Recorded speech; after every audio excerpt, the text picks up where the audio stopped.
وأنثى صدق الله المولان العظيم. قال النبي صلى الله عليه وسلم خيركم من تعلم القرآن وعلمه أو كما قال عليه الصلاة والسلام. آج جیسے کہ آپ حضرات کو معلوم ہے کہ یہ پروگرام کس مقصد کے لیے رکھا گیا. یہ پروگرام بچوں کی تربیت اور بچوں کی بہتری کے لیے یہ پروگرام رکھا گیا. اس پروگرام میں آپ حضرات کو یہ تھوڑا سا بیان کرنا ہوتا ہے کہ اپنی بچوں کی ہم کیسی تربیت کریں. صرف استاذ کافی نہیں ہوتا ہے بچوں کی تربیت کے لیے.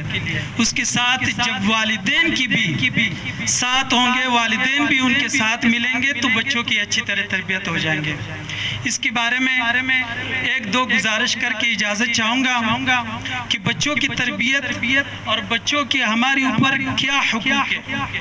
یہ تو ہمیں معلوم ہے کہ والدین کا بچوں پہ کیا حقوق ہے، یہ تو سب حضرات کو معلوم ہے. آج صرف یہ بیان کیا جائے گا کہ بچوں کے والدین پہ کیا حقوق ہے، بچوں کی وجہ سے والدین پہ کیا نقصانات قیامت کے دن ہو سکتی ہے اور کیا انعامات ان کو مل سکتی ہے. آج اس پہ تھوڑی سی بات کی جائے گی. سب سے پہلی بات جو بچوں پہ حق، جو بچوں کا والدین کے اوپر حق ہے، وہ یہ ہے کہ اپنی بچے کا نام اسلامی نام رکھا جائے.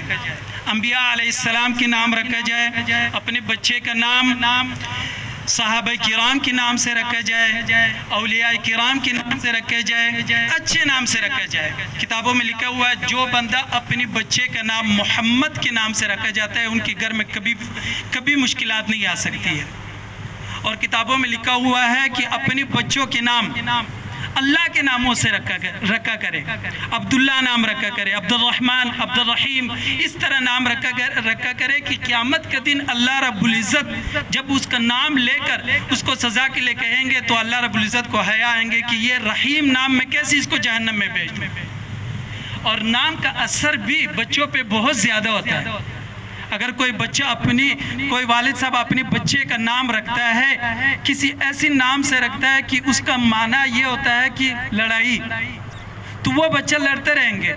اگر ایسی کوئی نام رکھیں گے کہ اس کے نام کا مطلب یہ ہوتا ہے کہ مصیبت، تو ساری زندگی اس پہ مصیبت آتے رہیں گے. کتابوں میں لکھا ہوا ہے کہ نام کا اثر بچوں پہ بہت زیادہ ہوتا ہے. تو دوسری جو بچوں کا حق والدین پر ہے وہ یہ ہے کہ اس کی اچھی طرح تربیت کیا جائے، اس کی تربیت کیا جائے، اس کو علم سکھایا جائے. اگر خود والدین کو علم نہیں آتا ہے تو اس کو کسی مدرسے میں داخل کروایا جائے اور یا کسی اسکول میں داخل کروا کے اس کی اچھی طرح تربیت کیا جائے. یہ بہت ضروری ہے.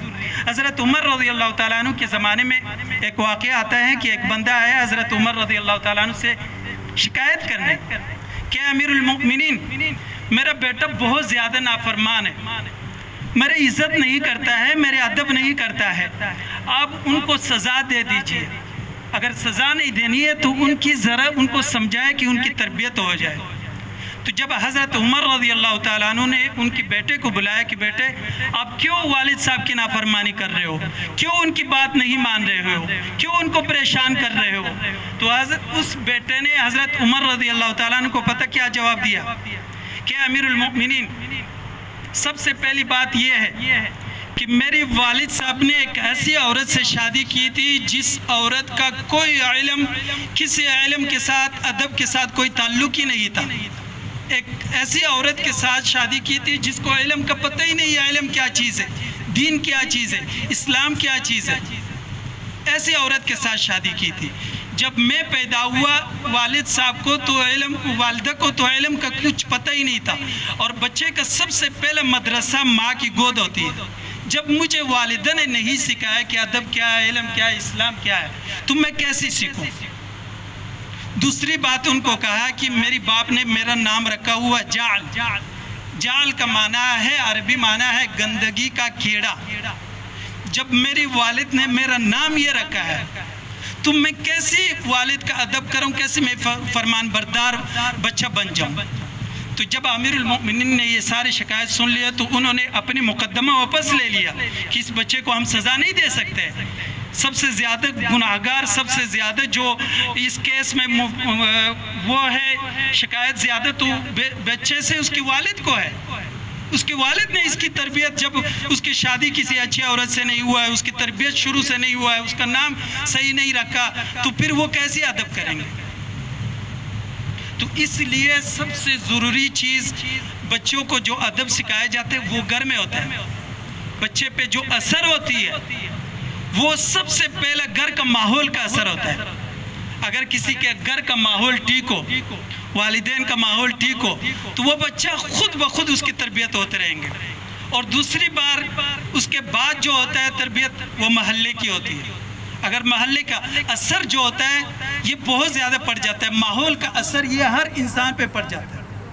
تو اگر اس کا ماحول صحیح ہو، گھر کے بعد پھر ماحول صحیح ہو، تو وہ بچے کی تربیت ہو جائیں گے. اگر گھر کا ماحول نہ ہو، پورا دن بچہ مدرسے میں پڑھ رہا ہے، صبح سے آ کر رات تک مدرسے میں پڑھ رہا ہے، ماشاءاللہ ان کو ہم نے تربیت کا بڑا کوشش کیا. روز ان کو ہم لیکچر دیتے رہیں گے کہ والدین کا خدمت کرنا، والدین کے ساتھ ادب کے ساتھ پیش آنا، والدین کے سامنے اونچی آواز سے نہیں بولنا ہے، والدین کا آپ لوگوں نے اتنا ادب کرنا ہے. اگر کہیں تم نفل بھی پڑھ رہے ہو تو اگر والدین آپ کو آواز دی تو نفل توڑ کے آ کر اپنی والدین کی بات سننا ہے. یہاں تک ہم بچوں کو بتاتے ہیں. پورا دن ان کا ذہن میں یہ گھومتے رہیں گے کہ جب وہ چھٹی ہو جائے گھر جائے اور گھر کا وہ ماحول دیکھے، اور گھر میں اگر دین والا ماحول نہ ہو، قرآن والا ماحول نہ ہو، تو وہ بچے کا پورا دن جو ہم نے محنت کی ہے وہ صرف 1 گھنٹے میں گھر کے ماحول میں رہنے سے وہ ہماری محنت سارے ضائع جائیں گے.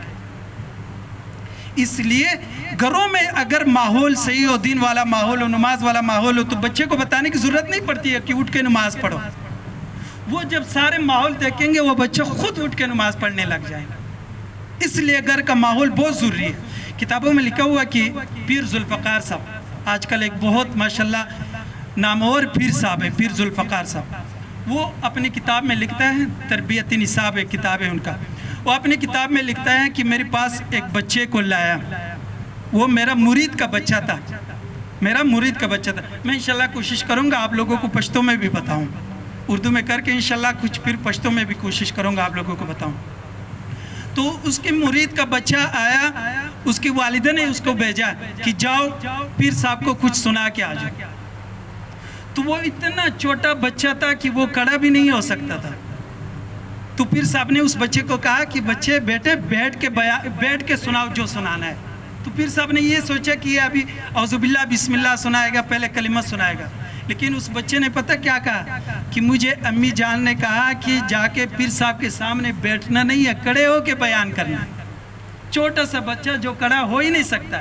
پھر کیا کیا، ان کے دائیں بائیں سرانے رکھ کے اس کو کھڑا کر دیا، اس کے اوپر ہاتھ رکھ کے اس کو کھڑا کر دیا. وہ چھوٹا سا بچہ جو بول نہیں سکتا ہے، کھڑا نہیں ہو سکتا ہے، اس نے کھڑے ہو کے پورے سورہ ملک تبارک الذی پورا سورت اس نے زبانی سنا دی. یہ ہوتی ہے تربیت. جب ان کی والدین سے پوچھا یہ کیسی ماجرا ہے، یہ تو چھوٹا بچہ یہ بول نہیں سکتا ہے، اس نے کیسی یہ صورت یاد کیا؟ تو اس کی والدین نے آگے سے بتایا کہ جب یہ بچہ میری پیٹ میں تھا، ابھی تک یہ پیدا نہیں ہوا تھا، اس وقت سے میں تلاوت کر رہی تھی قرآن پاک کا. اس کے بعد جب یہ پیدا ہو گئی تو اس کے سامنے رات کو سونے سے پہلے میں اس کو جیسے استاذ کو سناتے ہیں، میں اس کو سورہ ملک سنایا کرتا تھا ہر رات کو. تو بچے جو ہوتا ہے وہ آنکھوں سے سنتا ہے، جو چیز وہ دیکھتا ہے وہی اس نے کرنا ہے، سننے سے نہیں. بچے اپنی آنکھوں سے سب کچھ نوٹ کرتا ہے. جیسے وہ گھر میں ماحول دیکھتا ہے، جیسے ماحول ہو، بڑا ہو کہ اس نے ایسی کہنا ہے. کچھ دن پہلے میں ایک ڈاکٹر کا بیان سن رہا تھا، اس نے آ کر اپنے والد بلکہ ہماری استاذ تھے، وہ ہمیں بتا رہے تھے کہ میرے پاس ایک شاگرد تھا، اس کا شادی ہوا تھا. وہ شکایت لے کے آیا اپنی بچے کا کہ میرا بیٹا، اس کی امی نے لے کے آیا، میرا بیٹا بڑا نافرمان بردار ہے، مجھے کہتا ہے چپ ہو جاؤ، خاموش ہو جاؤ. بیٹا اپنی ماں کو کہہ رہا ہے. تو جب اس سے پوچھا کہ یہ کیا وجہ ہے، پھر انہوں نے ڈھونڈا کہ اس کا وجہ کیا ہے. اس عورت سے پوچھا آپ کی شوہر کہیں آپ کو یہ تو نہیں کہتا ہے کہ بکواس بند کرو؟ کہتا ہے اس عورت نے کہا کہ میری شوہر مجھے اکثر لڑائی میں مجھے یہ کہتا ہے کہ بکواس بند کرو. تو اس کی شوہر جب اپنی بیگم کو کہتا ہے کہ بکواس بند کرو، تو وہی چیز اس بچے نے نوٹ کیا اور اپنی امی کو بھی کہتا ہے کہ بکواس بند کرو۔ تو جو بچے ہوتا ہے وہ اپنی آنکھوں سے سب کچھ سنتا ہے، اس نے جو آنکھوں سے دیکھنا ہوتا ہے وہی اس نے بیان کرنا ہوتا ہے اور وہی کام اس نے کرنا ہوتا ہے۔ تو اس لیے سب سے ضروری چیز ہے، مدرسہ بعد کی بات ہے، سب سے ضروری چیز ہے بچوں کی تربیت کے لیے والدین کا کوشش۔ جب والدین کی کوشش ہوں گے تو بچے کی تربیت خود ہو جائیں گے۔